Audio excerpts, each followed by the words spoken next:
स्वराज्याचे गुप्तहेर शिवनेत्र बहिर्जी नाईक यांच्या संपूर्ण कार्याचा वेध घेणारे व्हिडिओ फक्त आणि फक्त आपल्याच चॅनेलवर। शिवकालीन संपूर्ण इतिहास। पहिल्या युद्धात स्वराज्याचा विजय। आज प्रतिशोध पूर्ण करतोच तो शिवाजी भोसले समजतो काय स्वतःला। घोड्याला टाच मारत भीमाजी क्रोधाने ओरडला। भीमाजी सोबत त्याचे स्वतःचे 50 सैनिक होते। त्याच्या बाजूच्या घोड्यावर बाळाजी हैबतराव होता। 2000ची सैन्य तुकडे घेऊन दोघे सुभानमंगळ किल्ल्याच्या दिशेने निघाले होते। भीमाजी सुभानमंगळला आधी वेढा देऊ, हैबतराव म्हणाला। वेढा देण्याची आवश्यकता भासणार नाही। बाळाजीराजे, हैबतराव, मी सांगितले ना, मी लहानाचा मोठा शिरवळच्याच मूर्खात झालोय। हा परिसर जाणून आहे, तुम्ही माझ्यावर विश्वास ठेवा। थेट आक्रमण केले तरी किल्ला हातात येईल। फारशी कुमक नाहीये किल्ल्यावर। हा, शिवाजीला हल्ल्याची माहिती मिळताच तो पुरंदरवरून एखादी तुकडी पाठवू शकतो, पण काळजी नसावी, त्याआधी आपण किल्ला हातात घेतलेला असेल। भीमाजी म्हणाला। तुमच्या विचारांशी मी सहमत आहे, हैबतराव म्हणाला। हैबतरावाने एक तिरपी नजर भीमाजीवर टाकली आणि कुत्सितपणे स्वतःशीच हसला। मनोमन म्हणाला, या युद्धात योग्य वेळ बघून मी तुझी हत्या करेन भीमाजी। माझा पराभव करणारा माझा मित्र कसा असू शकतो? हैबतरावाला अजून तुम्ही ओळखत नाही भीमाजी देशपांडे। माझ्या भुजामध्ये जितकी ताकद आहे तितकीच मस्तिष्कात कूटनीती भरली आहे। भीमाजीचा आणि हैबतरावाचा घोडा संथ गतीने सुभानमंगळच्या दिशेने मार्गक्रमण करत होता। भीमाजीने पाठीवर ढाल लटकवली नव्हती। कमरेच्या दोन्ही बाजूला 2 तलवारी म्यानेत बंद होत्या। त्यांच्या चेहऱ्यावर समाधान झळकत होते। युद्ध लढण्याआधी जिंकल्याचे भाव त्यांच्या चेहऱ्यावर प्रकटले होते। उजव्या हाताच्या मधल्या बोटाला वाकवून त्यांनी मिशांचा घेरदार आकडा ओठावरून बाजूला सारला। मिशामुळे लपलेले ओठ क्षणभर दिसले। त्या ओठावर स्मित झळकत होते। त्यांच्या ओठावरचे स्मित तसेच लपले होते जसे त्यांनी त्यांची ओळख लपवली होती। फतेखानाचा विश्वास संपादन करून शिवाजी राजांच्या रणनीतीनुसार ते सुभानमंगळ किल्ल्यावर आक्रमण करत होते। भीमाजीची दृष्टी आता सुभानमंगळच्या बुरुजावर खिळली होती, परंतु डोळे थिजून त्यांना भूतकाळाचे स्मरण होत होते। फतेखानाला सुभानमंगळ किल्ल्यावर आक्रमण करणे किती आवश्यक आहे हे पटवून दिल्याचा प्रसंग त्यांच्या डोळ्यासमोर आपसूक साकार होत होता। सुभानमंगळवर निघण्याच्या 2 दिवस आधी 4 दिवसात पुरंदरवर 2000 फौज फक्त 2 सरदारांसह पाठवून किल्ला ताब्यात घ्यावा आणि शिवाजीला कैद करावे अशी रणनीती ठरली होती। दिवसाच्या मध्यसमयी छावणीत मोजके सरदार एकत्र येऊन फतेखानासोबत सल्लामसलत करत होते। भीमाजी, तुम्ही पहिला मोर्चा लढवावा, फतेखान म्हणाला। वा, मला बळीचा बकरा बनवण्याचा विचार दिसतोय फतेखानाचा, पण किती मूर्ख माणूस आहे हा। शिवाजी राजांनी आधीच याला बकरा बनवला आहे, भीमाजी मनात म्हणाला। हा भीमाजी देशपांडे म्हणजेच बहिर्जी नाईक होते। शिवाजी राजांनी पुरंदरवर एक अफवा पसरवली होती की 8 दिवसात शिरवळला शहाजी राजांचे हितचिंतक असलेल्या एका सरदाराची सेना दक्षिणेतून येणार आहे। ती शिरवळला थांबणार आणि जेव्हा फतेखान पुरंदरवर आक्रमण करणार तेव्हा ती सेना मागून फतेखानाच्या सैन्यावर आक्रमण करणार। शिवाजी राजांनी जाणून बुजून पसरवलेली ही रणनीती फतेखानाच्या हेरापर्यंत पोहोचली होती। त्याने ती फतेखानाच्या कानावर टाकली होती, म्हणून फतेखान 4 दिवसात आक्रमण करून विजय मिळवण्याच्या बेतात होता। तसे फतेखानाला त्याच्या हेराकडून खबर मिळण्याआधी शिवरायांनी नाईकांपर्यंत खरी रणनीती पोहोचवली होती। फतेखानाच्या फौजेचे विभाजन करायचे होते। त्यासाठी त्याच्या सैन्याला सुभानमंगळ आणि शिरवळमध्ये गुंतवायचे ठरले होते। फक्त हे आता फतेखानाला पटवून द्यायचे होते आणि यासाठीच नाईक त्याच्या सैन्यात सामील झाले होते। हुजूर, सुभानमंगळवर शिवाजीच्या मदतीला सैन्य येणार असल्याची खबर प्रातः काळीच आपल्याला प्राप्त झाली आहे असं तुम्ही म्हणता, तर मी एक सुचवू इच्छितो। बघा, शेवटी तुम्ही ठरवा, भीमाजी म्हणाला। बोला, फतेखान म्हणाला। मराठे चिवट आहेत, ते 1-2 दिवसात हार पत्करणार नाहीत आणि तितक्याच जर वेगाने त्यांच्या मदतीला येणारं सैन्य पोहोचलं तर, म्हणून त्यासाठी आपण आधीच सुभानमंगळवर आक्रमण करून तो किल्ला ताब्यात घेऊ। तिथं 2000 कुमक तैनात ठेवू। मदतीसाठी येणाऱ्या सैन्याला तिथं संपवता येईल आणि तुम्ही पुरंदरवर 3 दिवसाच्या आत विजय मिळवू शकाल। फतेखानाने चमकून पाहिले. सगळ्या सरदारांना भीमाजीची ही रणनीती पचनी पडली. सगळ्यांनी एका स्वरात सहमती दिली. तुमची सूचना योग्य आहे भीमाजी. फतेखान प्रसन्न होऊन म्हणाला. फतेखान भीमाजीवर जितका प्रसन्न होत होता तितकाच हैबतराव भीमाजीचा द्वेष करत होता. फतेखानाच्या मनात भीमाजीचे उंचावणारे स्थान त्याच्या पचनी पडत नव्हते. आणखी एक, मला सुभान मंगळवर जाण्यास अनुमती द्यावी. माझं बालपण या परिसरात गेलं आहे. किल्ल्यावर चढाई करण्याच्या वाटा मला चांगल्या ज्ञात आहेत. भीमाजी म्हणाले, ठीक आहे, तुम्ही सुभान मंगळवर जा. तुमच्या सोबत हैबतराव आणि फजलशहाही येतील. सोबत 2000ची कुमक घ्या.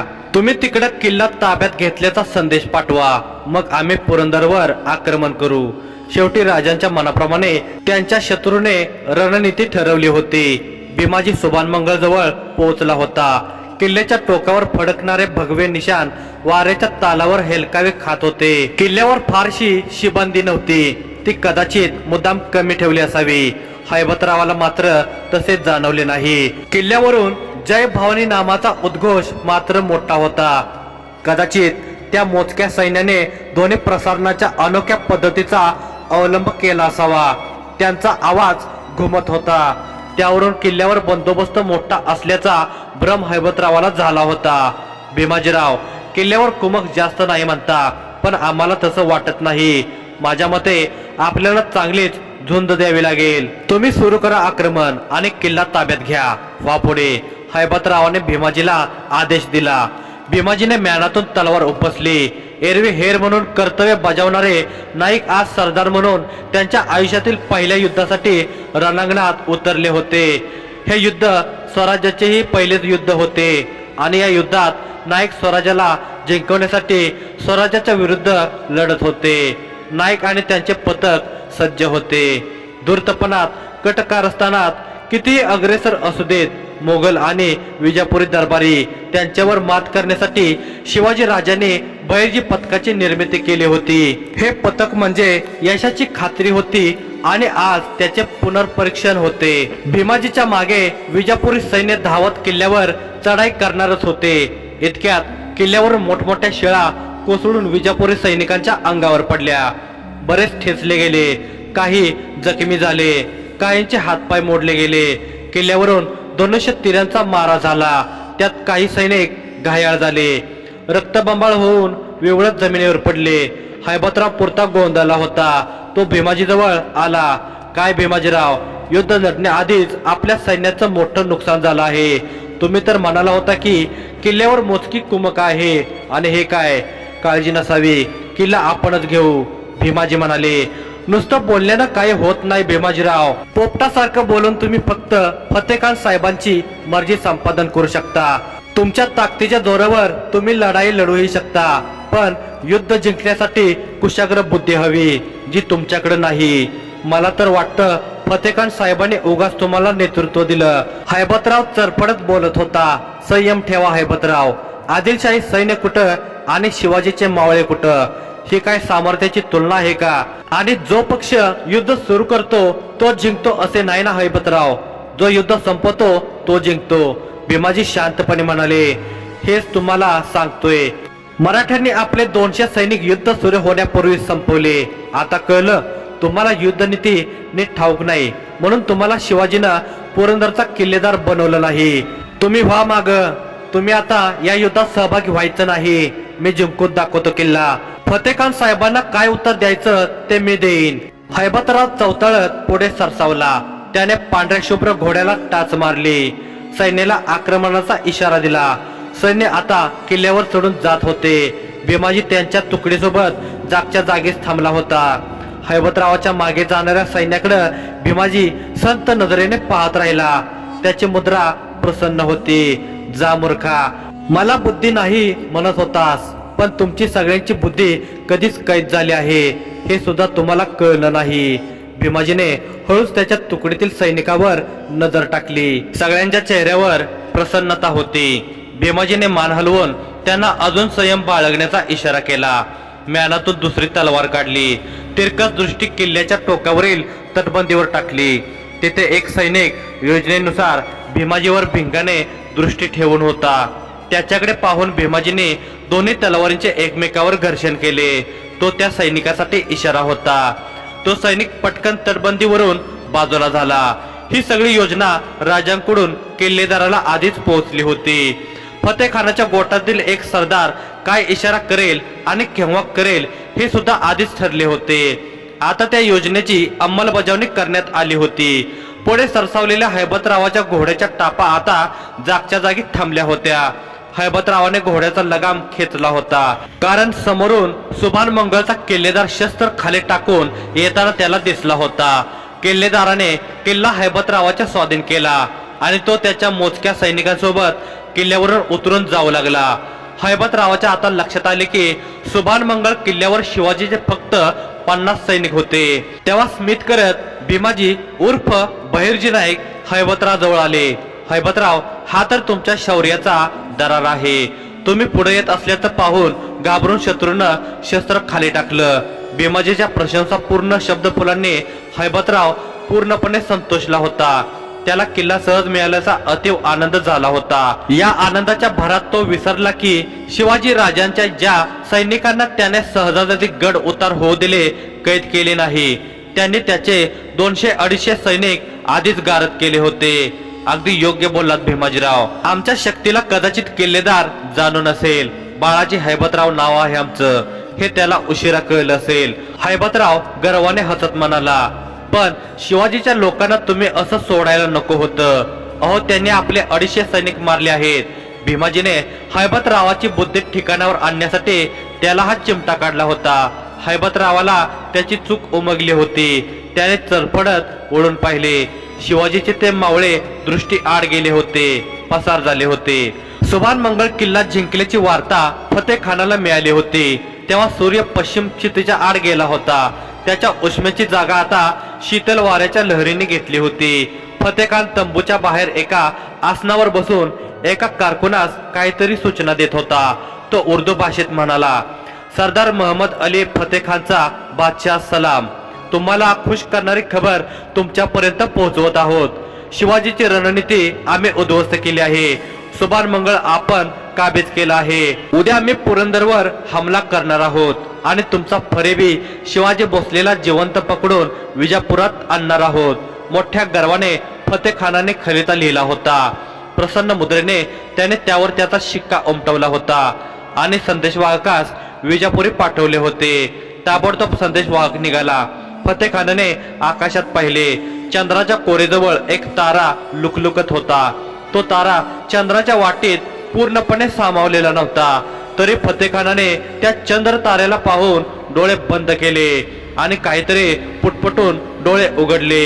आता सूर्यास्त होऊन बराच अवधी झाल्याने वातावरणात थंडीची लहर अजून वाढली होती। छावणीच्या मधोमध लाकडावर लाकूड रचून पेटवलेल्या शेकोटीजवळ फतेखान पोहोचला। उत्साहामुळे आजची रात्र त्याला झोपू देणार नव्हती।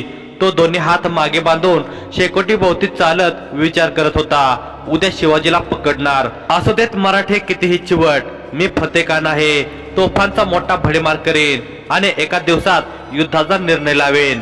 हा विजय मिळवून नावाप्रमाणेच मी अजय आहे हे सिद्ध करेन। रात्रीचा मध्य प्रहर उलटला होता। सुभान मंगळच्या बुरुजावरून हैबतराव परिसरावर नजर फिरवत होता। त्यांच्या बाजूला भीमाजी उर्फ बहिर्जी नाईक आणि फजलशहा सुद्धा होते। तेव्हा त्यांना आगींचे असंख्य ठिपके सुभान मंगळकडे येताना दिसले। हे काय, इतक्या मशाली? हैबतराव गोंधळून पुटपुटला। शिवाजीनं पुन्हा सैन्य पाठवलं वाटतं, फजलशहा म्हणाला। हैबतराव, आपण आखलेल्या रणनीतीत शिवाजी अडकला आहे। त्याच्या पदरे आधीच कमी कुवक आहे, त्यातले त्यानं सुभान मंगळवर पाठवली। आता जेव्हा फतेखान साहेब पुरंदरवर आक्रमण करतील तेव्हा शिवाजीकडे फारशी सेना उपलब्ध नसेल आणि मग सहजच आपला विजय होईल। खरोखर बच्चा आहे शिवाजी। आपली इतकी सरळ आणि सोपी रणनीती समजू शकला नाही। भीमाजी कुत्सित हसत म्हणाला, फजलशहा सैन्यास तयार राहण्याचे आदेश द्या। हैबतरावाने फजलशहास सांगितले। तो निघून गेल्यावर हैबतराव भीमाजीला म्हणाला, भीमाजीराव, स्वतःचं राज्य स्थापन करणं इतकं सोपं असतं तर आम्ही नसतं केलं का? होय ना, आता हे शहाजी आणि त्याच्या मुलांना कोण सांगणार? भीमाजी म्हणाला, मरतील आता कर्मानं। म्हणत हैबतराव काहीसा गर्वाने हसला आणि वळून निघाला. भीमाजीला आता हसू फुटले होते. तुझ्या पराक्रमावर आणि बुद्धीवर तू गर्वाचं पांघरून घातला आहेस हैबतरावा. हर हर महादेव आणि जय भवानीचा उद्घोष मोठमोठ्याने वातावरणात घुमत होता. शिवाजी राजांच्या सैन्याची तुकडे सुभान मंगळला वेढा देण्यास सज्ज झाली होती. मावळ्यांच्या देहात वीरश्री संचारली होती. आधी स्वतःहून हरणे आणि पुन्हा आक्रमण करणे हा राजांच्या रणनीतीचा भाग होता. नायकांनी राजांच्या या रणनीतीबद्दल फतेखानाला पूर्णपणे गाफील केले होते. सुभान मंगळला वेढा दिल्यावर एक तुकडे किल्ल्यावर चढाई करू लागली. तिचे नेतृत्व शिवाजी राजांचा सरदार कावजी मल्हार करत होता. हैबतराव आणि फजलशाह सुद्धा आता सज्ज झाले होते. भीमाजी आणि त्यांची तुकडे अजून मागेच होती. किल्ला सोडण्याआधीच शिवाजी राजांच्या सैनिकांनी किल्ल्याचा दरवाजा कमकुवत केला होता, जेणेकरून पुन्हा आक्रमण करणार तेव्हा सहजासहजी दरवाजा तोडता यावा. हे त्यांचे पूर्व नियोजन होते. त्यामुळे लाकडी ओंडकेच्या 4 प्रहारात किल्ल्याचा मुख्य दरवाजा कोलमडून पडला आणि आवेगाने कावजीचे सैन्य किल्ल्यात घुसले. त्वेषाने दिसेल त्याला ते कापू लागले. हैबतरावाचे सैन्य सावध होते. तेही चांगला प्रतिकार करत होते, परंतु कावजीच्या मावळ्यांचे रक्त सळसळणारे होते. ते आजपर्यंत मुलखावर झालेल्या या परकीयांच्या अत्याचारांचे प्रतिशोध घेत होते. ते आवेगाने तलवारी फिरवत होते. आता कावजी समोर फजलशहा गेला. हैबतराव हातात दांडपट्टे घेऊन कावजीच्या तुकडीवर आक्रमक झाला होता. भीमाजीरावाची तुकडी मात्र अजूनही युद्धात उतरली नव्हती. कावजी मल्हारने तलवारीच्या 20-25 हातामध्ये फजलशहाला गारद केले. तो जमिनीवर कोसळला. हैबतराव शिवाजी राजांच्या मावळ्यांना धारातीर्थी पाडत पुढे येत होता. आता त्याची गाठ कावजीशी झाली होती. कावजी आणि हैबतरावात प्रचंड युद्ध सुरू झाले होते. हैबतराव फणफणत होता. कावजी त्वेषाने लढत होता. त्याने हैबतरावाच्या एका हातातील दांडपट्ट्यावर प्रहार केला. तेव्हा हैबतरावाने दुसऱ्या हातातील दांडपट्ट्याने कावजीवर वार केला. तो कावजीने ढालीवर झेलला. इकडे भीमाजीने किल्ल्यावर नजर फिरली. सर्वदूर रक्ताच्या चिळकांड्या उडत होत्या. जमिनीवर पडलेले दोन्ही पक्षातले सैनिक विवळत होते. हैबतरावाने लढाईचे कसलेच नियोजन केले नव्हते. तो सैन्याला सोबत घेऊन लढण्यापेक्षा वैयक्तिकरित्याच लढत होता. त्याचे पूर्णपणे लक्ष कावजीवर केंद्रित झाले होते. भीमाजीने आपल्या तुकडीला आदेश दिला. भीमाजीचा उर्फ बहिर्जी नाईक यांचा आदेश मिळताच त्यांच्या तुकडीने हैबतरावाच्या सैनिकावर हल्ला सुरू केला. भीमाजीच्या तुकडीतील ते 50 सैनिक म्हणजे बहिर्जी पथकाचे हेर होते. संयम आणि शक्तीचे अजब मिश्रण असलेले हे वीर एकेकाच्या पदरी 10 सैनिकांचे बळ बाळगून होते. कठोर प्रशिक्षण घेतले ते 50 योद्धे हैबतरावाच्या 500 तरी सैनिकांचा संहार सहज करू शकणारे होते. ते नियोजनबद्धरित्या पुढे सरकले आणि अचानक हैबतरावाच्या सैनिकावर तुटून पडले. आपल्या सैनिकांनी आपल्यावर हल्ला कसा केला या विचाराने हैबतरावाचे सैनिक गोंधळले होते. त्यांना काही कळण्याआधीच त्यांचे मुंडके धाडा वेगळे होत होते. हैबतरावाचे मात्र याकडे दुर्लक्ष होते. तो पूर्णपणे कावजीला धारातीर्थी पाडण्यासाठी पेटून उठला होता. भीमाजीने त्यांच्या एका साथीदाराला इशारा केला. तो साथीदार पटकन किल्ल्याच्या बुरुजावर चढला आणि लांडग्याच्या ओरडण्याचा आवाज काढू लागला. हा आवाज एक इशारा होता. यामागे भीमाजीची उर्फ बहिर्जी नाईकांची काय खेळी असावी? होय, खेळीच होती. कारण त्यांनी किल्ल्याच्या बाहेर झुडपात लपून बसलेल्या एका संदेशवाहकासाठी हा इशारा दिला होता. हा संदेशवाहक बहिर्जी पथकाचा हेर होता, परंतु तो फतेखान विजापुरातून निघाल्यापासून त्याच्या सैन्यासोबत होता. शिवाजी राजाने सुभान मंगळवर आक्रमण केले आहे. त्याची सैन्य क्षमता हैबतरावाच्या सैन्यापेक्षा जास्त आहे. त्यामुळे हैबतरावाच्या मदतीसाठी आणखी एका तुकडीला सुभान मंगळवर त्वरित पाठवावे हा संदेश घेऊन तो संदेशवाहक बेलसरला फतेखानाकडे वेगाने घोड्यावरून स्वार झाला होता. येथे कावजीने हैबतरावाच्या दांडपट्ट्याचा मारा चुकवत त्याच्या शरीरावर वार केला. कावजीच्या हल्ल्याचा बचाव करण्यासाठी हैबतराव मागे झुकला. तेव्हा तितक्याच चपळतेने कावजीने एक पाऊल मागे घेऊन तलवारीचा वार त्याच्या मांडीवर केला. हैबतराव वेदनेने किंचाळला. एका हातातील दांडपट्टा फेकून त्याने मांडी पकडली. पुढच्या क्षणी क्रोधाने लालबुंद होत त्याने दुसरा दांडपट्टा आवेगाने फिरवला. कावजी त्याच्या दांडपट्ट्याचा प्रहार ढालेवर झेलू लागला. तेव्हा त्याच्या बाजूला भीमाजी आला. आणि त्याने कावजेवर हल्ला सुरू केला. कावजेने हैबतरावावर तलवार चालवणे सोडून तो भीमाजीशी 2 हात करू लागला. हैबतरावाच्या सैन्यात आपली माणसे आहेत याची पूर्वसूचना शिवाजी राजांनी कावजीला दिली होती. परंतु आदिलशाही सैनिकांसारखाच सगळ्यांचा पेहराव असल्याने कोण शिवाजी राजांची माणसे आहेत हे ओळखणे कावजीला अवघड जात होते. कावजीवर भीमाजीने हल्ला केल्याने हैबतरावाला क्षणिक विश्रांती मिळाली होती. तो मांडी पकडून कावजी आणि भीमाजीचे द्वंद्व पाहत होता आणि तेव्हाच त्याची नजर किल्ल्यावर फिरली. त्याला धक्का बसला. त्याचे डोळे विस्फारले. त्याचे सैन्य जमिनीवर पडले होते. तितक्यात शिवाजी राजांच्या सैन्यातील एक सरदार संभाजी काटेने घोषणा केली, तुमची बोटावर मोजण्या इतके सैन्य उरले आहेत. लढाई थांबवा, तुम्हाला जीवदान दिले जाईल. संभाजी काटेचे शब्द कानी पडताच भीमाजीने तलवार जागच्या जागी थांबवली. कावजीनेही आपला प्रहार थांबवला. तेव्हा हैबतराव मोठ्याने ओरडला, भीमाजी सोडू नका त्याला, शस्त्र टाकू नका. त्यानं मला जखमा दिल्या आहेत. अगदी बरोबर. ज्यांनी दख्खनच्या जनतेला आजपर्यंत जखमा दिल्यात, क्रूरपणे अत्याचार केलेत, त्यांना जिवंत सोडायचं नाही असे म्हणत भीमाजीने उर्फ भैरजी नाईकांनी गिरकी घेऊन हैबतरावाच्या गळ्यावर तलवार टेकवली. हैबतराव भीमाजीकडे क्रोधाने पाहत होता. शिवाजी राजांनी कोणास हैबतरावाच्या सैन्यात पाठवले आहे हे मावळ्यांच्या आता ध्यानात आले होते. भीमाजींच्या 50 सैनिकांनी हैबतरावाच्या उरल्या सुरल्या सैनिकांची मुंडकी उडवली होती. हे पाहून हैबतराव आणखीनच चौताळला. धोकेबाज भीमाजीराव देशपांडे. धोकेबाज आम्ही?